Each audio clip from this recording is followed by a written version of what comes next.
Okay, so I started recording. Alexa, set an alarm for 30 minutes from now. I got our alarm set. 30 minutes, starting now. Jesus, she's loud. We've been jamming here. All right. I think I'm on.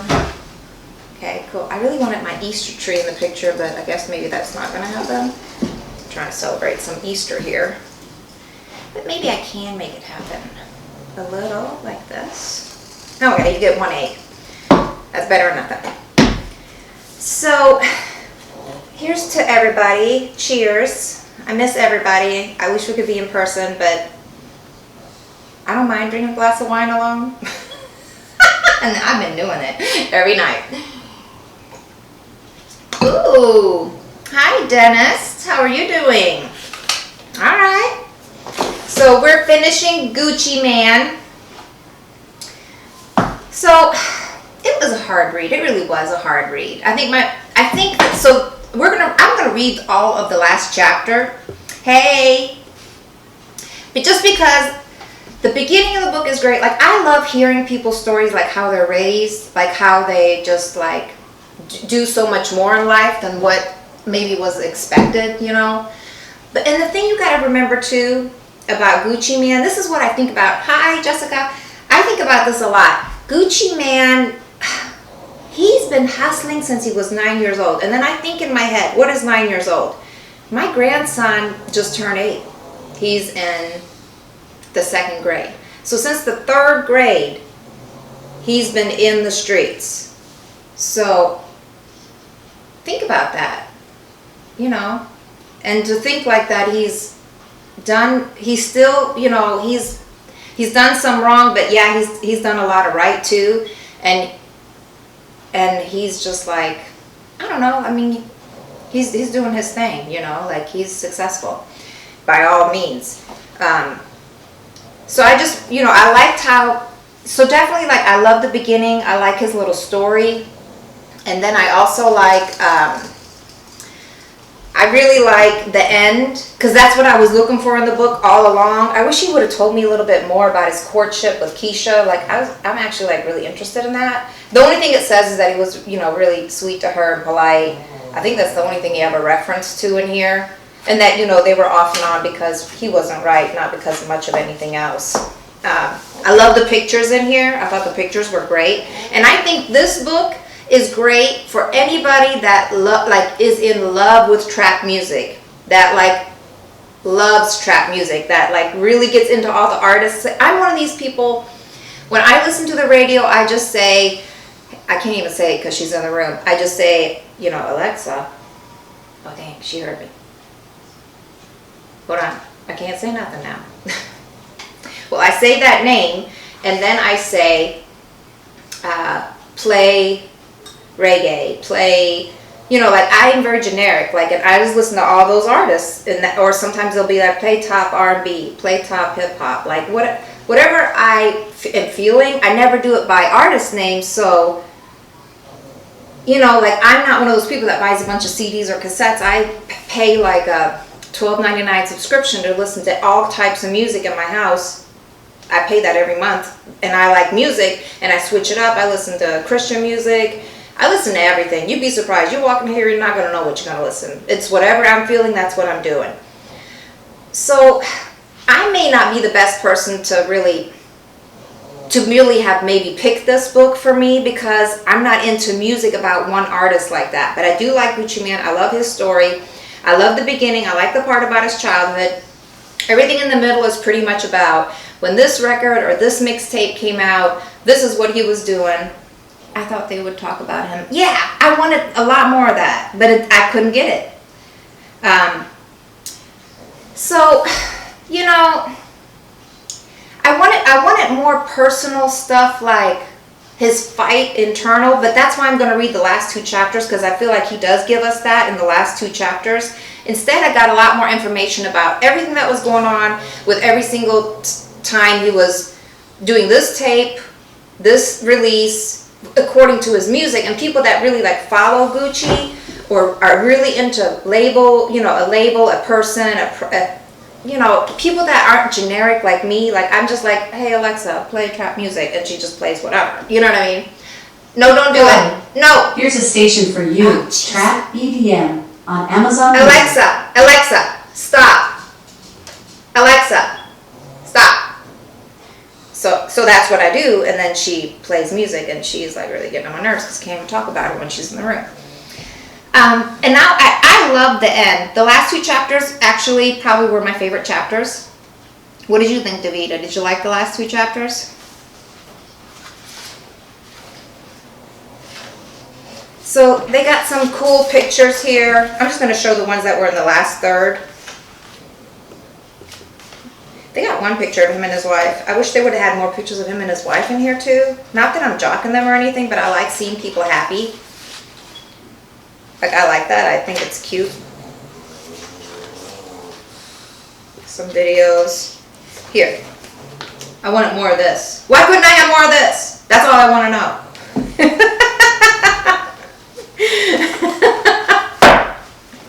Alright, so I'm going to go to the very end here, which is where I feel like it gets really good. I got a lot of this highlighted. Okay, so like at the end of, on 255, it kind of, I just like it that even when things weren't going great or in his favor, Gucci Mane was the type of guy that was always rooting for you if you had a talent. If you were, I'm sorry, I like a hair in my mouth, sorry. If you were like a talented person, he was rooting for you.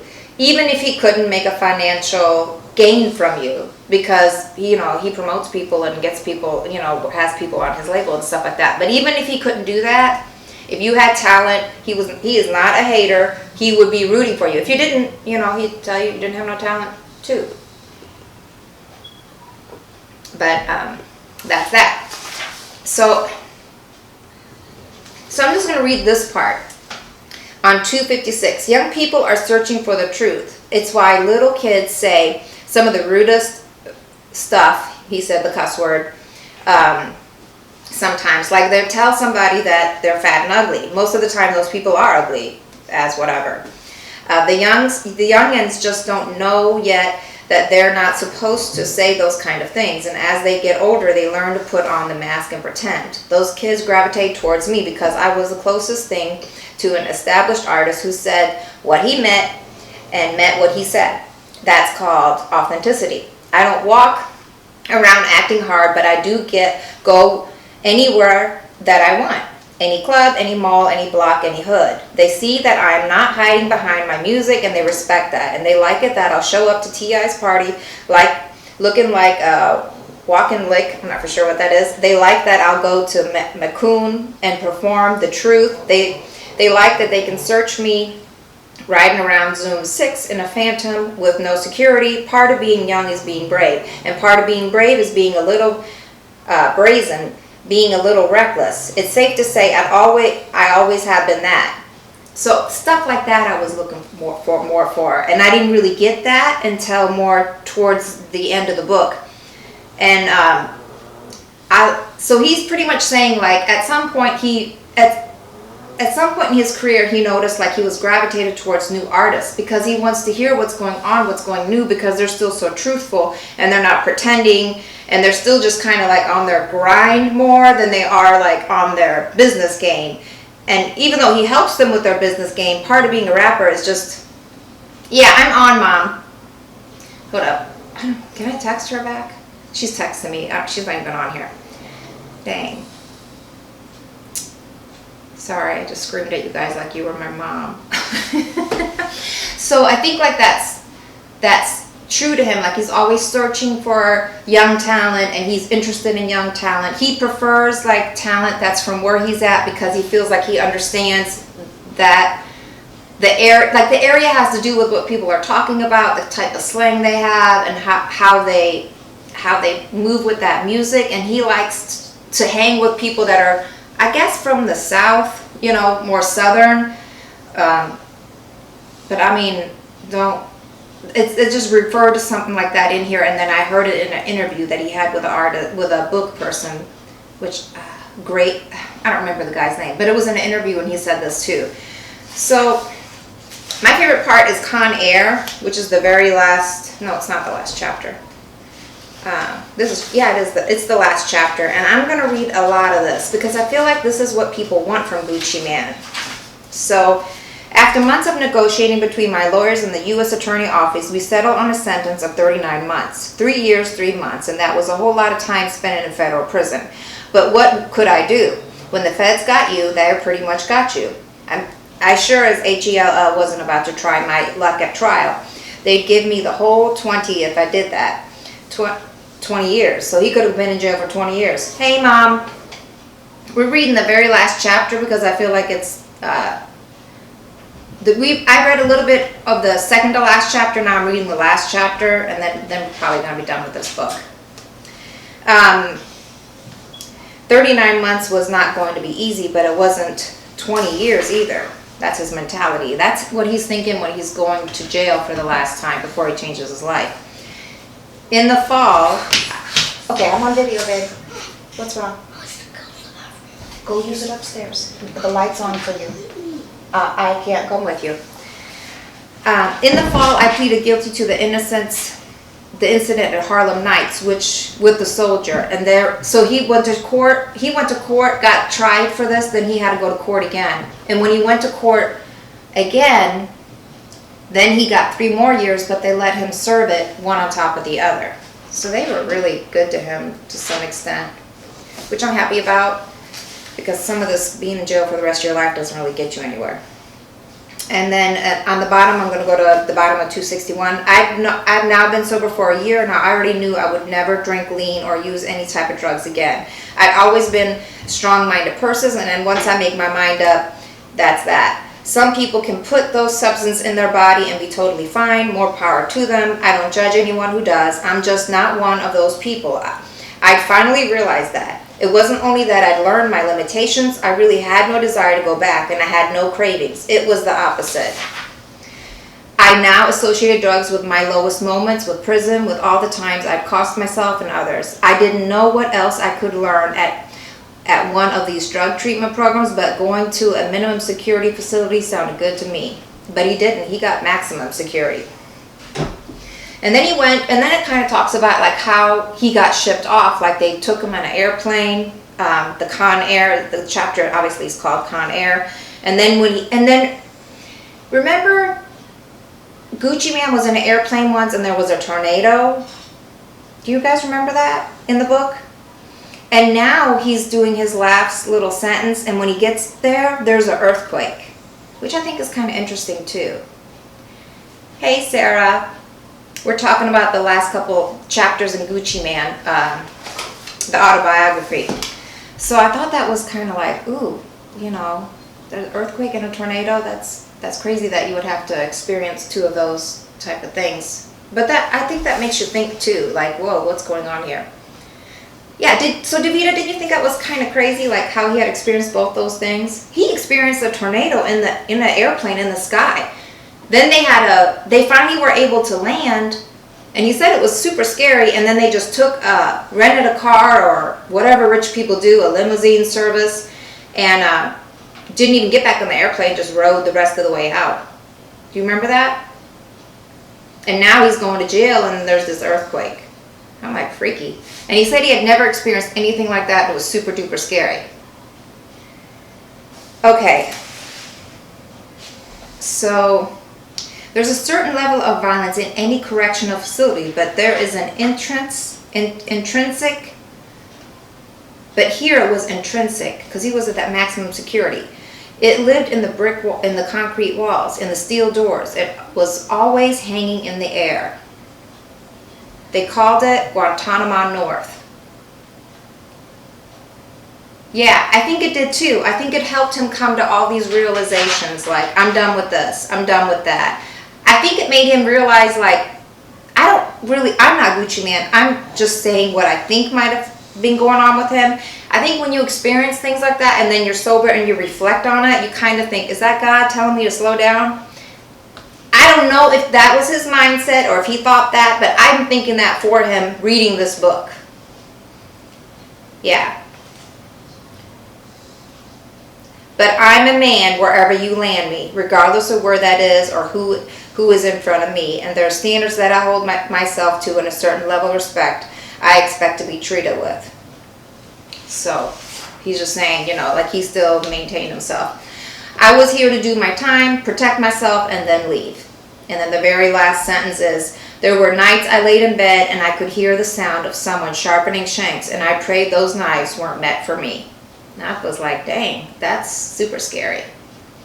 And then the very last chapter is El Chapo Escape. Dang.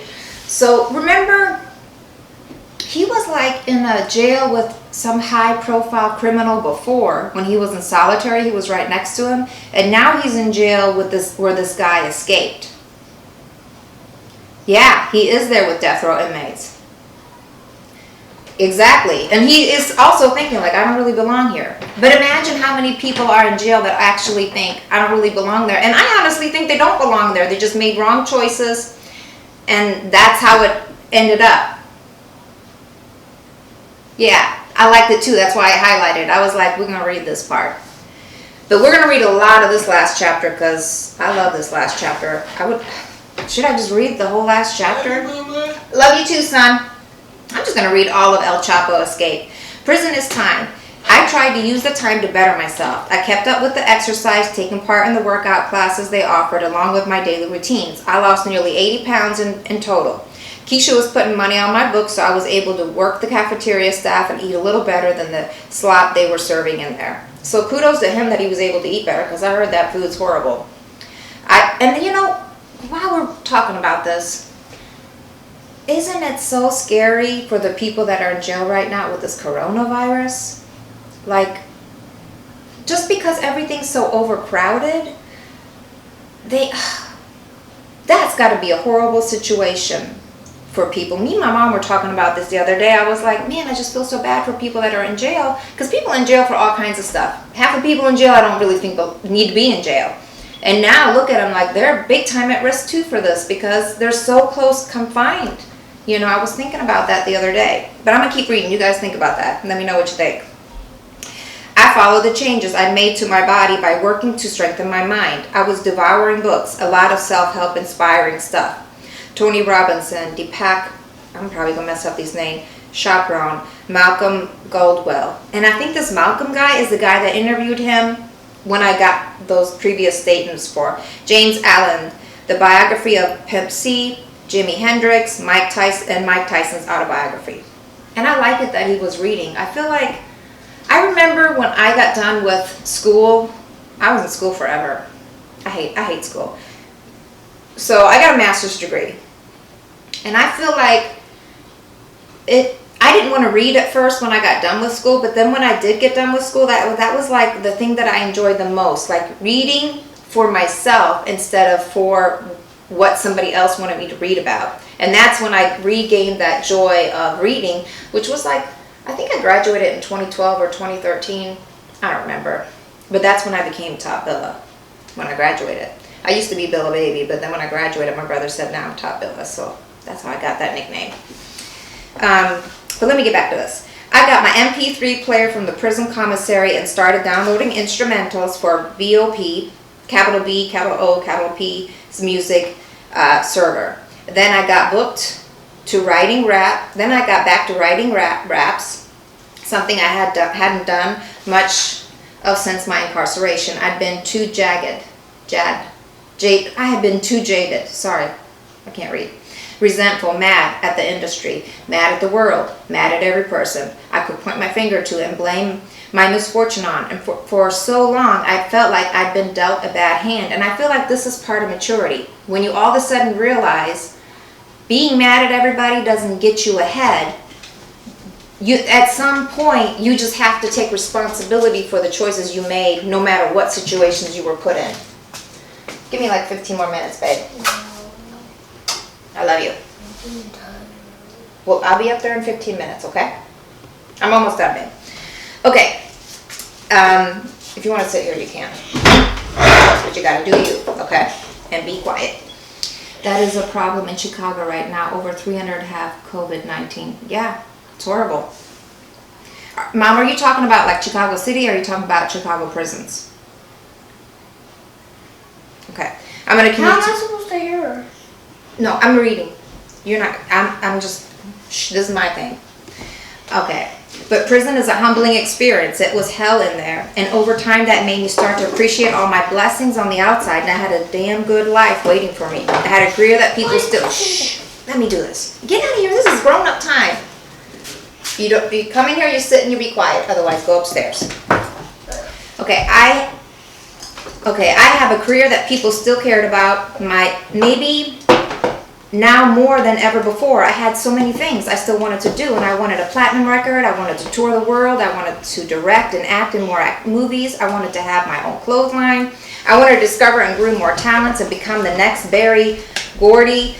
It wasn't too late, and all that was still attainable. It was all within reach. Oh, prisons? Okay, Mom.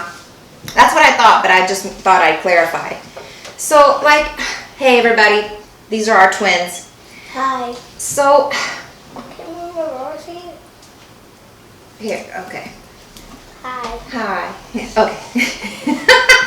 Okay, you gotta sit in your chair, because I'm reading. Your brother's sitting in his, you gotta sit in your chair.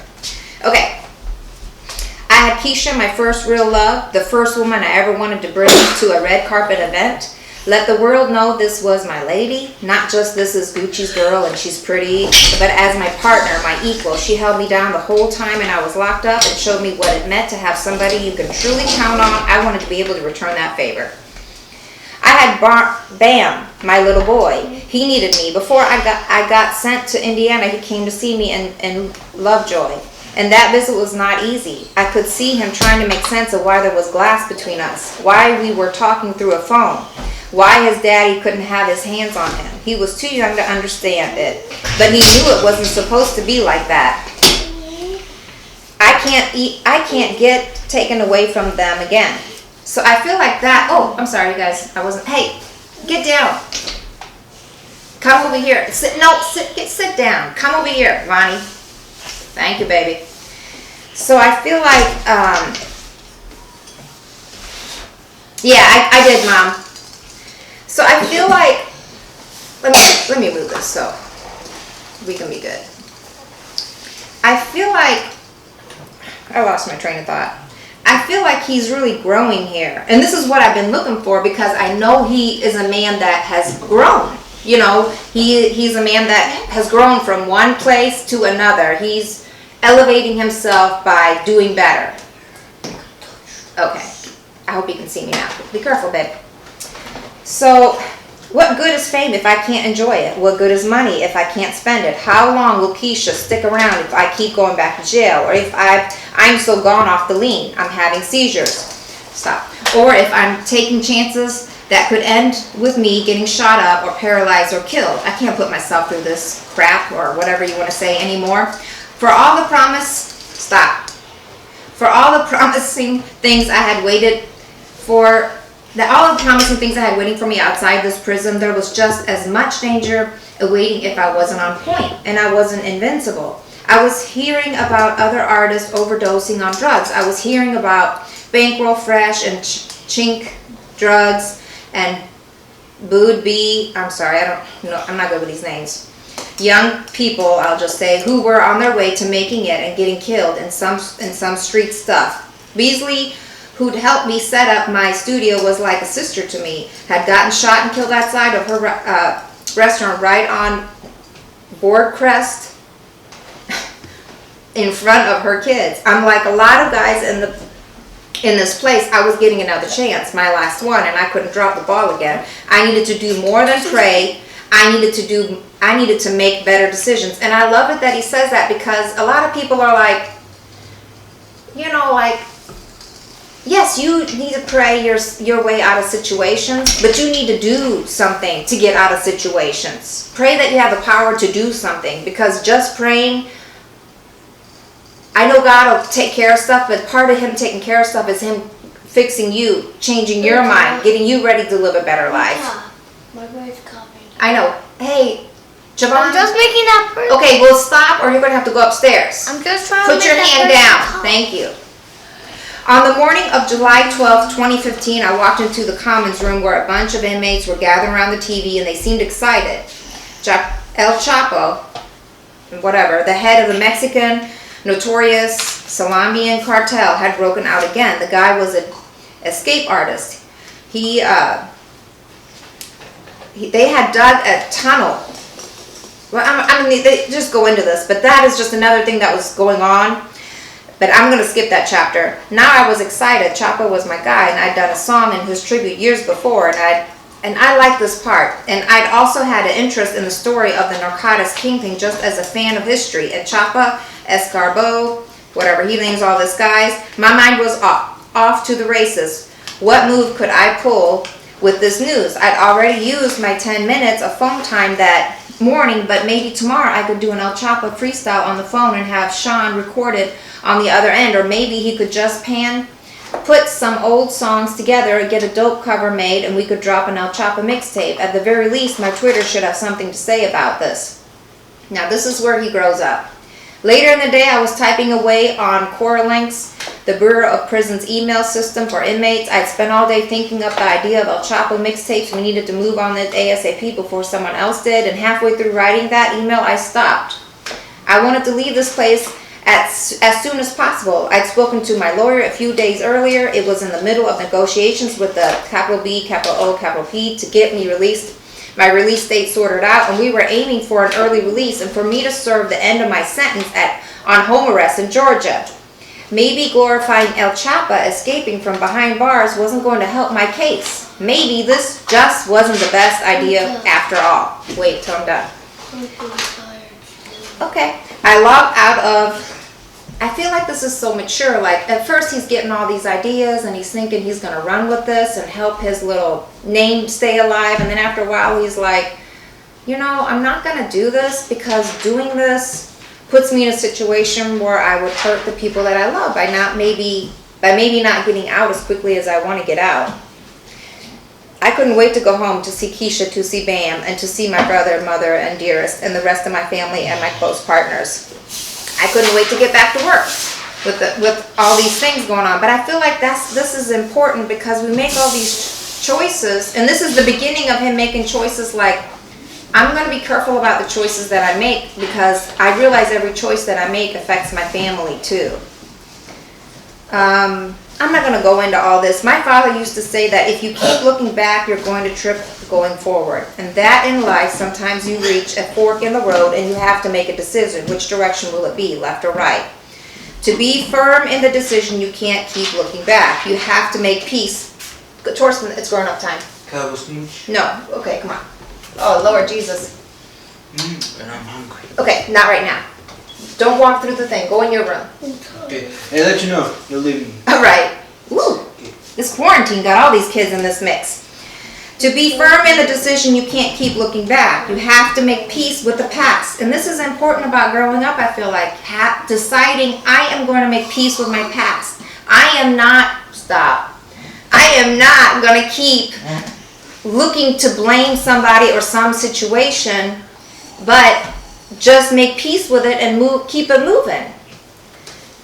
But I had time and 3 years to think about it. The relationship that matter most, the ones that have run their course, the mistakes I can't afford to make again, my strengths, my shortcomings, my limitations, the way I've got to respond when times get tough again, because tough times are a part of life, and it's how you bounce back from those moments that make you who you are. 3 years to replay things in my head over and over and over again until I stop replaying them, until I just let them go. And I think that's a part of maturity too, like you just have to let things go. If you keep looking back, you're gonna trip going forward. This is something his dad used to say. That's why it's in the book like over and over again. I've taken heed to that. I started a new chapter. You've got to turn the page on the last one. Still, every now and then, I do think it's okay to stop and look back just for a moment before continuing on your way, especially when it's H-E-L-L of a story. And that's the end of the book. And I really wanted to read this last part because this is what, this part, these last couple parts in the book is what I was looking for all along in the book, like what I was craving to read about. I wanted to know more about Keisha. I wanted to know more about these little personal journeys that were happening in his head, like how he made his conversion. What is it that changed him over? And I feel like I got it in the last like 3 chapters, but I wanted it all along in the book. So because of that, like if it was a 5-star rating, I guess we would